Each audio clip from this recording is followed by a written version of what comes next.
You know, most often I find as a coach, when people are living in the past, they tend to get stuck there. And it's usually coulda, woulda, shouldas. There's some regrets, there's some guilt, there's some shame. But that's not what you're talking about, is it?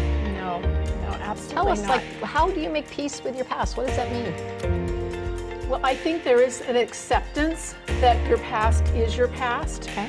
Most of the time, it's not the script that we originally wrote for our lives. Yeah. And when you realize that there were some excellent moments there, and part of the past piece that I love is that there's a part that you really should preserve. And with that, you actually can bring that to the forefront and kind of like let the other trickle out. Wow. It's still there foundationally, but you're highlighting the pieces that really help you shine the most. And why not? Yeah.